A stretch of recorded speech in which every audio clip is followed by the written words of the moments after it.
Going on, family? It's your man B Miles coming to you live once again with another video from the B Miles 84 Conscious channel. And tonight I want to talk about a subject. I actually want to talk about Des Bryant comments on racism, and I pretty much want to get my analysis up on it. And I'm gonna say this, Des Bryant, I'm gonna say this to you, brother. Stick to football and shut the fuck up. That's number one. Okay, and I'm gonna say this number two on this subject. You feel me? For one, you shouldn't even talk about racism because, for one, you already getting your quotes from Charles Barkley, who's one of the biggest fucking coons. You feel me? And that goes to show me, what kind of mindset that you got. Third of all, let's be clear about something though, bro. I'm gonna say this.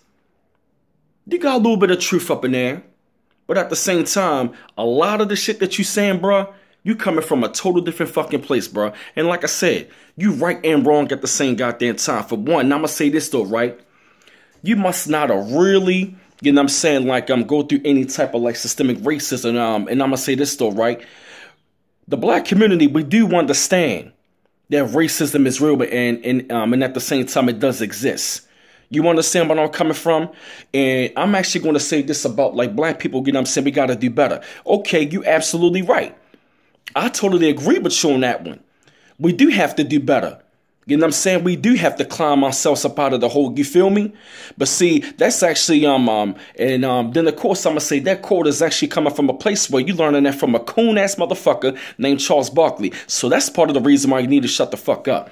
And do I understand, you know what I'm saying, that black people got to do better, and at the same time we got to pull ourselves by our bootstraps and we got to do better as a people? Absolutely. But then at the same time, I actually seen the comment. You were saying that we got to do better individually.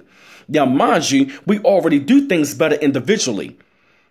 But I'm talking about we got to start, I'm talking about us as a people. We got to start doing better things as a collective. You understand where I'm coming from? And so I do understand where you're coming from on that, is that black people, we do got to do better. But at the same time, let me tell you something, bro. Don't be a motherfucking hypocrite. Because I done seen a lot of shit that you've been doing in the media, especially ever since when you came, your pants sagging, you acting like a nigga in the fucking malls and all that. You want to be acting, you know what I mean? You pretty much still want to have that nigga mentality. So I don't want to hear nothing from you. You need to shut the fuck up. And then at the same daggone time, right, and then at the same daggone time, it goes to show you that you pretty much want a butter biscuit from your daggone slave master named Jerry Jones. Because to me, people like you really do not understand racism. And now what it seems to me is that you want to be having your cool moment. You want to, you pretty much want to have a big ass butter biscuit. You feel me? So you want to goddamn, you pretty much have me putting yourself into the bracket, you know what I'm saying, Jerry Rice and Charles Barkley and all those other coons and all that, you feel me? And what I'm saying is that, man, when I look at the comments, it's, like I said, I see it from both sides, but you're very hypocritical for one, because all of, you know what I'm saying, like all of the conditions that we are in, I'm going to say we have not put ourselves in that. You feel me? So when it comes down to it, now, mind you, it is up to us to get out of the condition, but all of the conditions we have not created. I'm talking about the war on drugs wasn't created by us. I'm talking about us having diseases all up in our daggone schools being ejected. That was never, you know what I mean? You know what I'm saying? Like, that was not created by us. And then at the same time, drugs coming to our community that wasn't brought in. You know what I'm saying? By us, I'm talking about the feminist movement that wasn't brought into our community by us. And then, of course, I'm talking about the school, the prison pipeline that wasn't brought in by us. And then, like I said, you know, all of the problems of what we're going through, they are systemic racism, and it does, you know what I mean? And it does play a major role in effect. Now, mind you, I will say this, racism is real. And I do understand that we got to get out of the condition. And I do understand where you're coming from. Don't let it hold you back. You feel me? But let's be clear about something. Now, mind you, we do have we do have an opportunity to do things, you know what I'm saying, much more better as a people. But all of us don't get the opportunity. All of us don't have those open doors. You understand where I'm coming from, Des? And then at the same time, mind you, all of us don't have the resources. Now, I'm not saying I'm not coming from a victim mindset, but let's be clear about something, Mr. Des Bryant. Let's be clear. All of the conditions of what we are going through was not created. They were created by a government. You feel what I'm saying? That by actually, you know what I mean? They were actually created by a government that was there to stop us. Now, mind you, just because you're not seeing racism The way how your mothers and your fathers and your grandmothers and the grandfathers have experienced it doesn't necessarily mean that it's not there. You feel me? You understand where I'm coming from? So for you to be sitting there saying, now mind you, I agree with you on that. We got to do better. I agree, you know what I'm saying? We do have to do better. But at the same daggone time, you still fall into that category, you know what I'm saying, of like just being a ball player. Now, mind you, I applaud your success. I applaud what you do, and I applaud all of those other athletes and entertainers have done.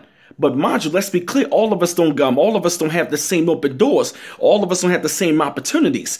All of us don't go to those different schools. You feel what I'm saying? So you know what I mean? Like, you know what I mean? Like every last black person does. Every last black person, they don't have the same type of resources or the type of outlet to where so they can express themselves. So let's be clear about systemic racism, man. Just because you don't see it, don't mean that it's not there. You feel me? Doesn't mean that it's not there. So let's be clear about something, though, bruh. Let's be clear. We didn't usher homosexuality. You know what I'm saying? We don't have none of these, you know what I'm saying, like, you know what I mean? Just like so many things that are in our community, man. I'm talking about the school to prison pipeline. And then at the same time, I'm talking about they injecting all different kinds of like GMO foods. They are feminizing the black male. They separate the black family home. They actually like taking women up out of the household to separate the black family. You feel me? So you mean to tell me that those things are not playing the part? Like I said, now mind you, I'm not coming from a victim mindset. But let's be clear about something. There is a system in place for them to try to stop us. But I do understand we can't let racism hold it back. But I'm going to say this to you, Ron. I'm going to say this to you again, Mr. Des Bryant. Look in the fucking mirror once again, though, bruh. Look in the mirror. At the end of the daggone day, they still looking at your melanated skin. They still looking at that. So don't think for 1 second that Jerry Jones, all because he paying you that money, that don't necessarily mean that he won't pull the plug on you and he don't still look at you as a nigga. You ain't nothing but a $40 million slave. Let's get that fucking clear. You still a $40 million slave. The only thing difference between you and me and everybody else is your price tag and a little, you know what I mean, and the freedoms that you got. But you still got to abide by the rules, Negro. You feel me? You don't own the Dallas Cowboys. You got that star up on your fucking helmet. You don't own them. You already own, Negro. So when you finish sucking and jiving, don't think, you know what I mean, that Jerry Jones will pull the plug on you and be like, yo, Arthur, you know what, let's get rid of this nigga. You feel me? So let's be clear about something though, bruh. Nah. All that shucking and jiving for your white slave master, you got a big fucking butter biscuit, bruh. And like I said, Negroes like you will be in for your wake-up call. Trust and believe me. So like I said, I see what you're saying. Don't let it hold you back. But you're coming from a wrong place from it though, bruh. So don't think that systemic racism does not exist. You understand? And I do understand we got to take responsibility. But I'm going to tell you this. Once we start taking responsibility, we're going to see how these white folks act and respond. Because they really don't want us to take full responsibility for our actions. Because every time we do, guess what? They always find a way to try to stop it, or they do. So let's be clear about that, bruh. So this is B-Miles coming to you live once again from the B-Miles 84 Conscious channel. One love once again. Peace.